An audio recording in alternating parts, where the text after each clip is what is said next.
figure. That was Pierre Normandy, who's an Iranian artist. Next I'm going to bring up Lou Downey, who's a Vietnam era vet.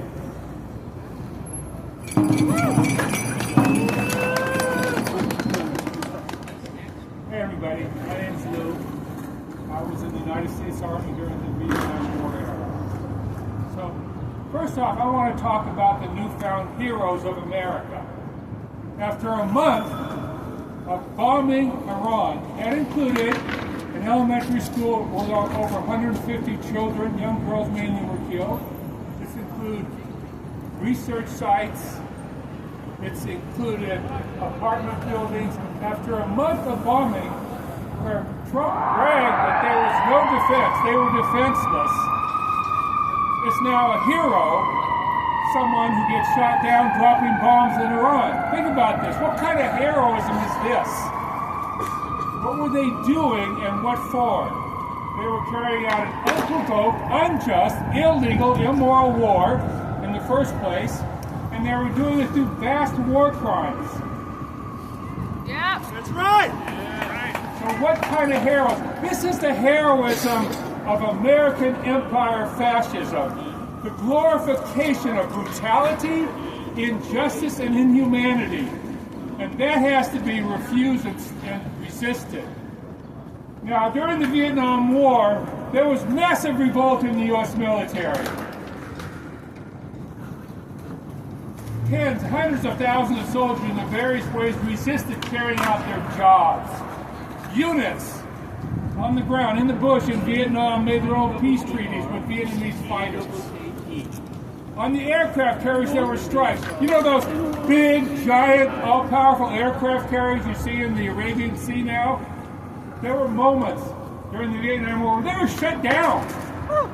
Sailors, particularly black sailors, striking against racism in the war, shut it down, where the waves and waves of warplanes going to carpet bomb Vietnam couldn't happen. And there were tons and tons of people who, in various ways, refused, who went AWOL, who deserted, or many who just refused to go in the military. That was part of what helped end the Vietnam War, part of it. If you don't believe me, you can go back and find on the record statements by generals that said by the end of that Vietnam War, we could no longer trust deploying the U.S. military. We didn't know if it would fight for us. And that was a great thing. Yeah. So today, for soldiers today, look at, people should refuse to carry out immoral, unjust orders. Yeah. And for many of the fascist orders that are coming down that are openly, blatantly embracing war crimes, the Uniform Code of Military Justice even says you don't have to carry those out. People should not. But more than the oath, that oath is the oath to humanity.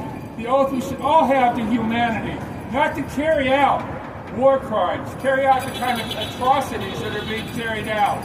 And what is this being carried out for? It's being carried out so the U.S. can dominate the Middle East, to contend in the world, and to make sure they control the oil and fossil fuel supplies while the world burns. This is what we're facing. This system is no damn good. Look at the other point I wanted to raise is this. What can we do? People that are not in the military. When I was part of the resistance among GIs during the Vietnam War, a lot of the society was filled with people not just exposing the Vietnam War, bringing out the truth, the history, all of that. They weren't going around. Don't go up to GIs and say thank you for your service. What are you thanking them for? Wake them up, shake them up, tell them the truth. We didn't, back in that day, we didn't say, respect from the My Maskers. No, we helped people rebel. And then when the GIs did stand up, people stood with them and backed them up. And that's important today too. Look at, whether you're in the military right now or whether you're not, all of us in this country have the responsibility to stand up against this war and these injustices. And it's not enough. Millions of people know it's wrong.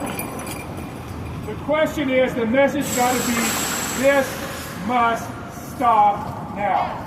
Okay?